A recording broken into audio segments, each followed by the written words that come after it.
guys, welcome to another episode of That Rig Show. My name's Ruben, and today we're going deep into the new delay algorithms available with firmware 5.0 point something. I want to show you two sounds that I came up with for this demonstration before we dive into the deeper parameters of these algorithms. You just already heard a sneak peek of the first one. I kind of tried to go for one of those cinematic sound effect type of swoosh effects.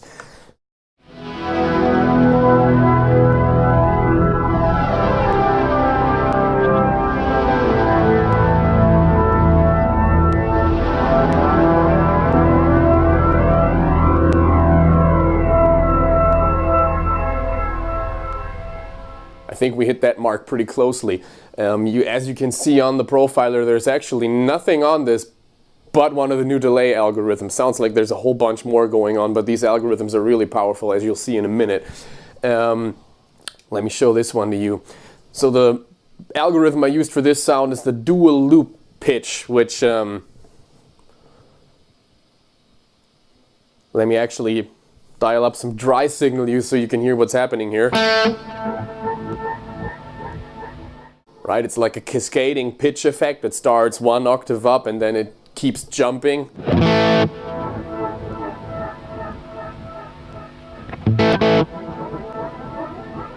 Really cool sound. If we got a syncopating rhythm going on left and right, quarter note on the right, dotted eighth note on the left.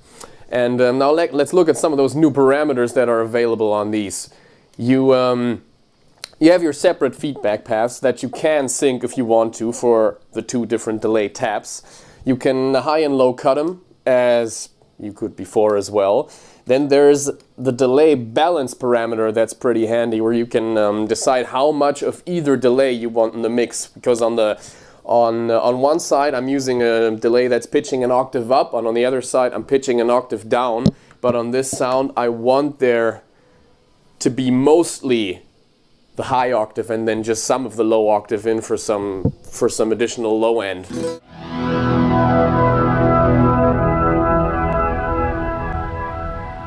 So I've taken the delay balance and tilted it more towards the high octave part of it. Then on the third page, this is where it gets interesting. Here you can set up the exact amount of pitch that you want. The first control is the pitch mix, where you mix in the pitched up signal with your regular delay signal, because you still have the original pitch, the original delay line present in the mix, and this determines how much of that versus the pitched up or pitched down signal you have. Then these next two, for delay 1 and delay 2, you can set up by how much you want to shift them. And the third one is a pitch detune, which actually slightly modulates that pitched up signal for more of an ambience effect. On page 4, you'll find some more interesting parameters that are new to these algorithms. You can blend in a reverse delay with your regular delay. So on almost every delay, you have the option of blending in some reverse, which of course also greatly benefits these atmospheric textural type tones. And it's what creates this swooshing sound within this preset.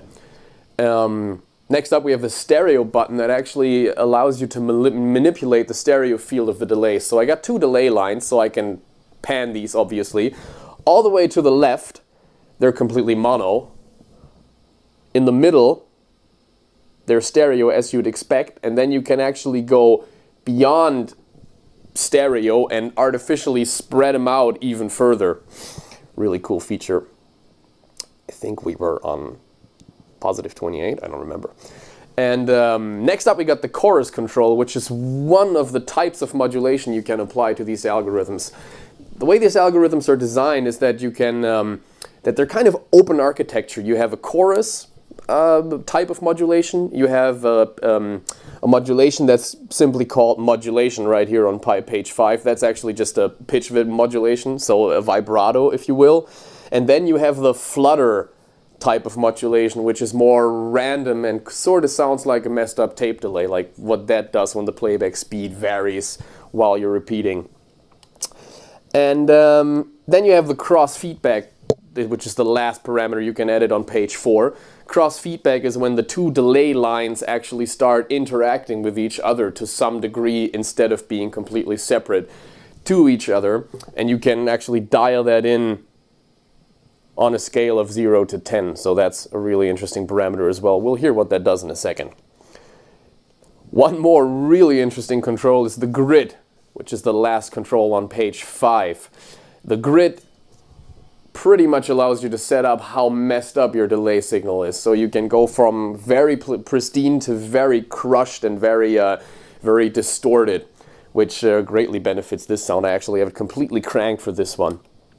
And then on the last page there's some more known parameters that I don't think are new. The ducking control, you can duck any delay that you set up in the Kemper.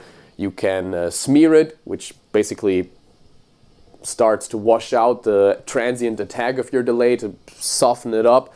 And then you have the swell parameter, which actually does like an auto swell effect on the delay. So instead of hitting with a transient, it gets faded in smoothly, which is exactly what's happening on this sound.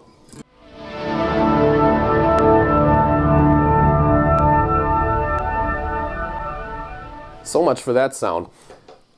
Let's look at the next one I got dialed up here. This one is also a pitched delay, but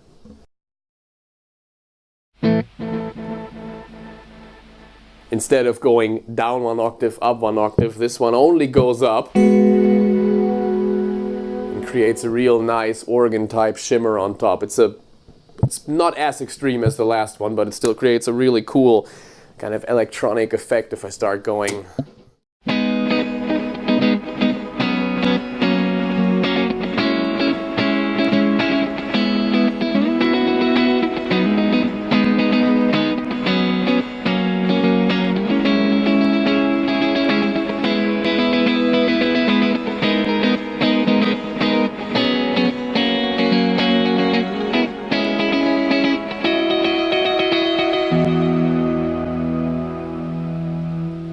So that's a real interesting sound.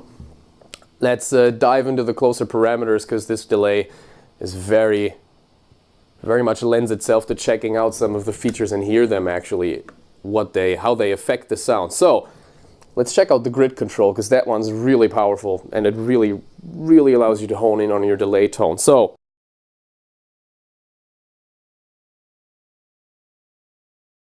let me for a second mix the pitch very low. There you go, and now you can really hear. This is grid all the way off.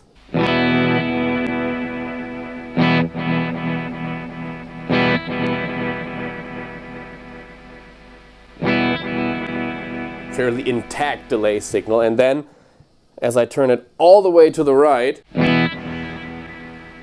you can hear what's happening to the repeats. Sound very crushed and distorted and kind of lo-fi.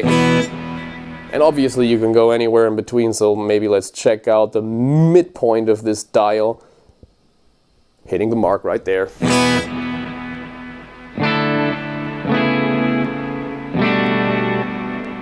It can be an interesting option for ducking your delay under what you're actually playing without having to go and high cut or low cut it or mess with the attack, just kind of destroy it a bit. Had this right here. Then let's check out the exact type of modulation you can add with the flutter control, because that's really interesting. So because I know this may not translate that well on YouTube, I'll crank it all the way so you can really hear what's going on there. That was very obvious. You start hearing that very randomized modulation. It's a pitch modulation of sorts, but it's not cyclical and predictable. It's very much like what you have come to expect from a tape delay. And what's really cool about these algorithms is that they're, as I said, very open architecture. So you have most of these parameters available on all the algorithms. So I think this is a pretty novel thing to be able to do, is you can take a pitch delay with up to, like, let's say 4 harmonies. You can completely go haywire with that, but then voice it like a tape delay. So you can, what you end up is basically a pitched version of your tape delay, which I haven't heard before. Or you could voice it like an analog delay, so instead of low passing it like crazy, you other way around. Instead of high passing it like crazy, you low pass it like crazy, and you end up with a super wildly pitched analog delay sound, which up until now took, you know, some expensive reg effects to actually pull. And you can even combine the different sorts of modulation. So I could have that unpredictable tape modulation, but I could also put like a regular chorus effect on it for even more spread and floatiness. That's what I'm going to call it. There you go. Now let's check out these filters, and I'll just give you some suggestions to kind of voice the delay to different sorts of delay sounds by not low cutting it drastically, maybe like up to 60 Hertz just to get rid of some real annoying rumble, but high cutting it massively down to, let's say, 1 kilohertz, roughly. Get a pretty convincing analog delay sound. Let me turn up the mix a bit so you can hear better. There you go. And also, now to this, we're going to add a bit more grid, because many of these Bucket Brigade based analog delays are pretty lo-fi in nature, not only in their frequency response.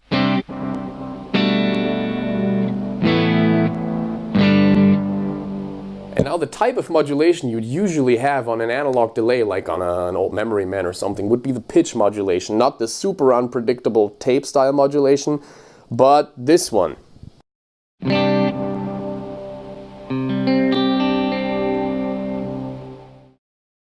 Ease up on the high cut just a bit.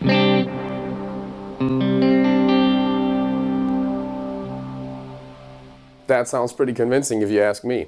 Now let's turn up the high cut a bit. You don't want it to be completely full range in response for this, but maybe go up to like 2.5 or something like that. But really go hard on the low cut this time, maybe even up to 200.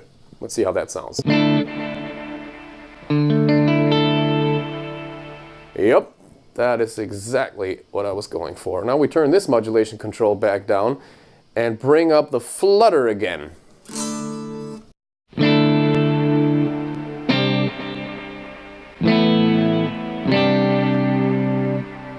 And that is a pretty convincing tape delay sound. This too you could obviously mess up even more, simulate an even older tape by turning the grid up further. You get that really cool staying out of the way delay that adds a lot of vibe and ambience.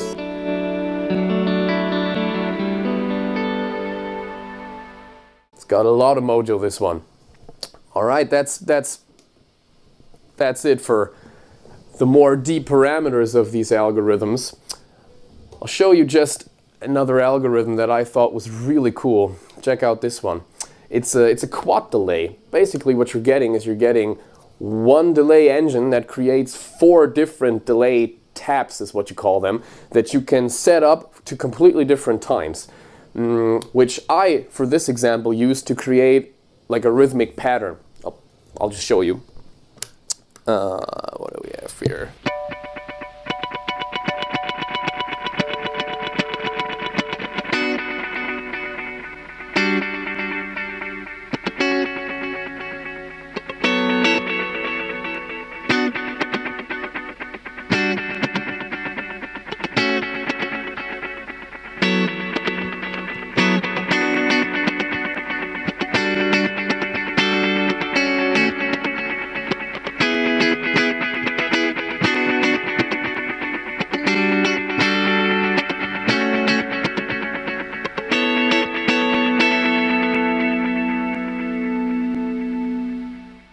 Let me show you how I achieved this effect.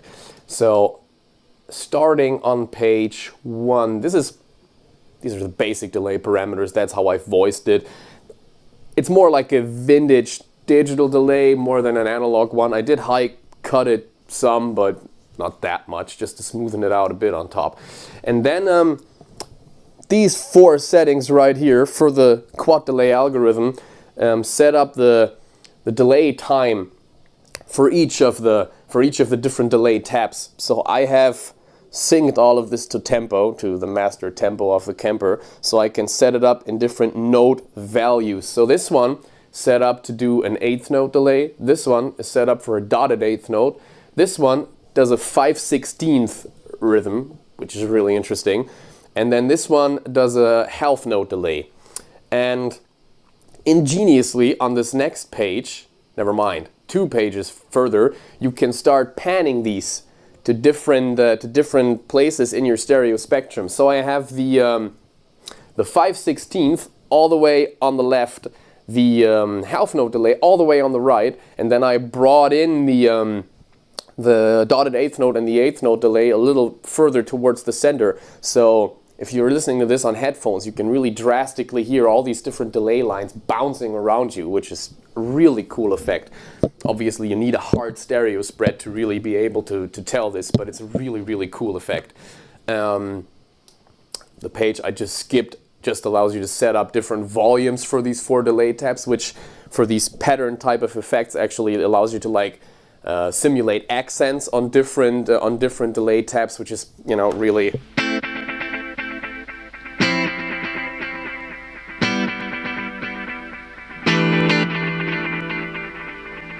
That's a really interesting effect. That's an instrument of itself, really. So I can only assume, because that takes up a lot of processing power, you don't have all available parameters. Like the grid one is missing from this parameter, but you still have different types of modulation. You can still spread the stereo spectrum out. You still have your high and low cuts. So still a lot of options to voice this delay just to your liking. And lastly, a pretty simple one just to show how close you can get to some more classic delay sounds using all these different filtering options you now have. I've programmed a simple slap delay for you. Now that is pretty convincing. I went for an analog type slap effect. I mean, you can do slap with a, with a tape or with a digital, with a studio type delay, but I went for a pretty murky analog sounding effect,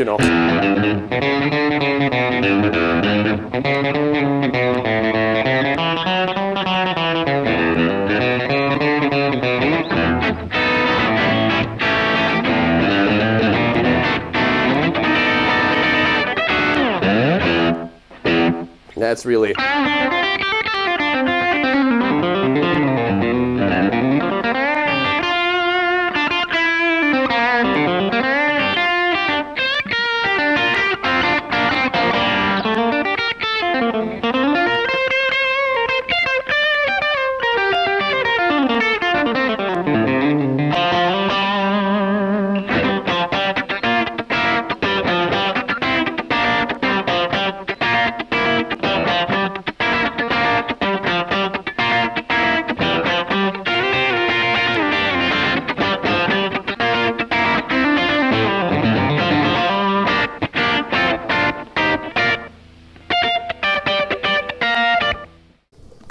Really authentic sounding. So you don't have one algorithm that says analog and you have one that says tape and one that says digital, but you can tune pretty much all of these algorithms to sound just like one of those archetypes if you want to.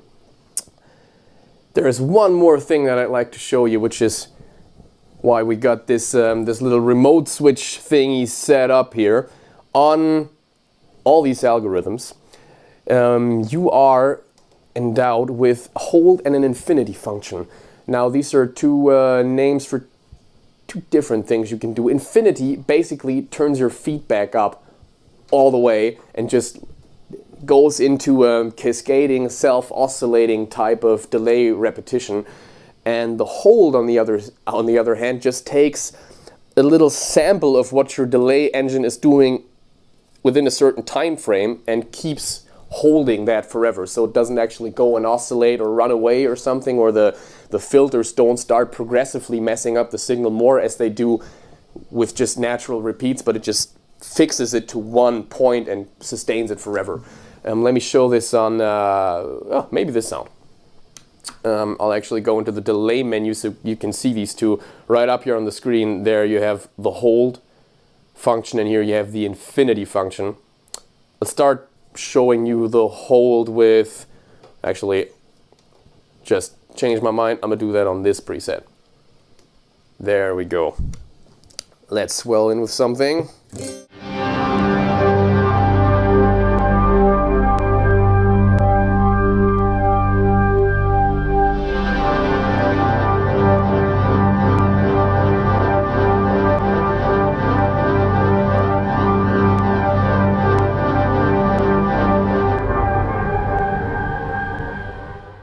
You can set this up for momentary or latching action. I have it on latching, so as I depress it, the button, it'll just keep sustaining, and I have to press it a second time to actually stop the feedback loop of delays. But I could also just program it for the duration that my foot is actually pressing the button, and then when I lift it back up, it'll stop. That is a really, really interesting possibility, especially with delays that are so heavily modulating and there's so much interplay between the lines. You can really use this for sort of a synth type pad effect to just layer under a part. It's really interesting. And then maybe for the infinity, let's go over this one as I had planned. I'm gonna make this one all the way wet. That's a really interesting effect. You're only hearing the delay lines, not my actual dry signal. And then we will hit the infinity button.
There you can hear that delay actually feeding back into itself and slowly building up. Well, if you set it up louder, more drastically, that build up is actually a lot faster, but since this was sort of a subtle sound, it took it a while to actually build up to that point where it starts self-oscillating, and just a different kind of texture you can actually hold. Thanks guys, this was Ruben for That Rig Show, showing you guys some of the new algorithms and a lot of the more in-depth parameters. This gives you a lot of options to tweak your delay tones. I know these have been highly anticipated and you will not be disappointed. These are really interesting and they're really creative powerhouses. I do love these algorithms and effects in general that really make you write different, that make you create music, because they're just so inspiring. Alright, until next time, I was Ruben, thanks for watching. Bye.